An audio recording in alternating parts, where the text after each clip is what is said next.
Welcome back to Ben's Book Club. Today we are diving into the book The E-Myth, a classic that honestly gets to the heart of a really painful question.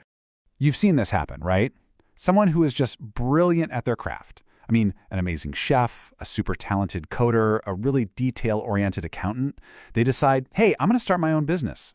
And then a year later, they're completely exhausted, totally overworked, and just miserable. They haven't built a business. They've just created a new, much more stressful job for themselves. This book digs into exactly why that happens. And here it is, the big idea at the center of it all, the entrepreneurial myth, or the E-Myth. It's this fatal assumption, this huge mistake in thinking that because you're great at baking cakes, you'll naturally be great at running a bakery business.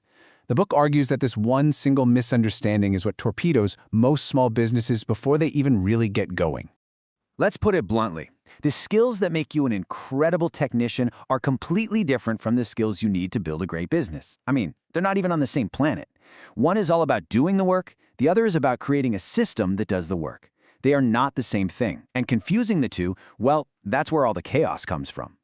So according to the author, Michael Gerber, every single business owner is actually three different people, three distinct personalities, all fighting for control inside your head.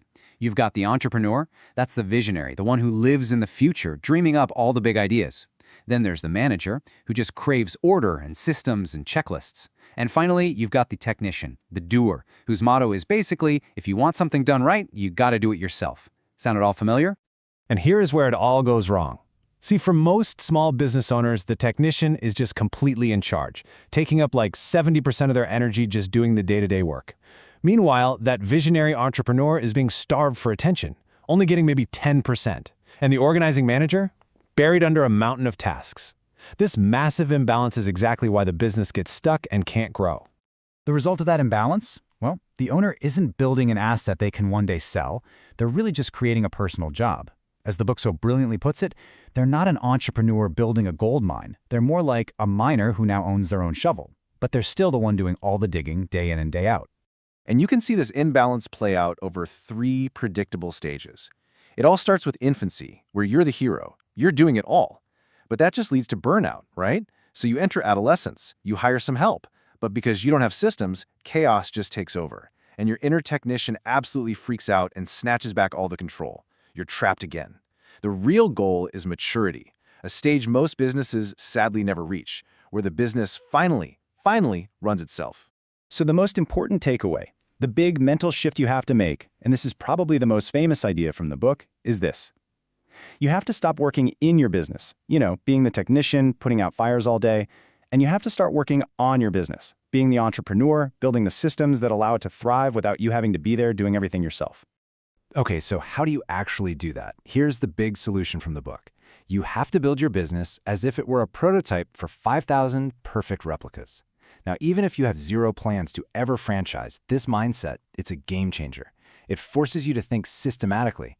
How would you document every single process so that the 5,000 store runs just as perfectly as the first one, all without you ever setting foot inside?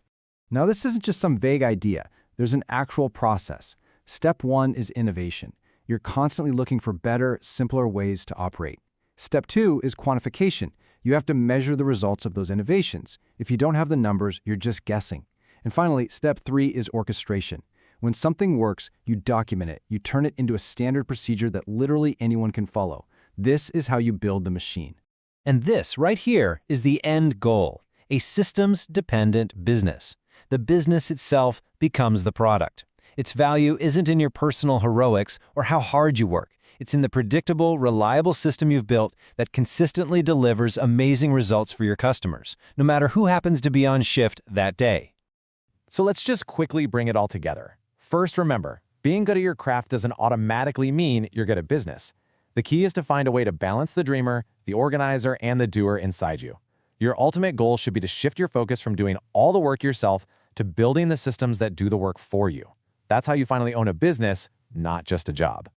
So I'm going to leave you with this really powerful question that the book asks. It's the ultimate gut check for any business owner. If you left your business for 3 months, zero contact, no phone, no email, what would happen? Would the systems you've built allow it to actually grow in your absence, or would it all just crumble into dust? Your answer to that question tells you everything you need to know about whether you're working in your business or on it. Subscribe so you don't miss an episode.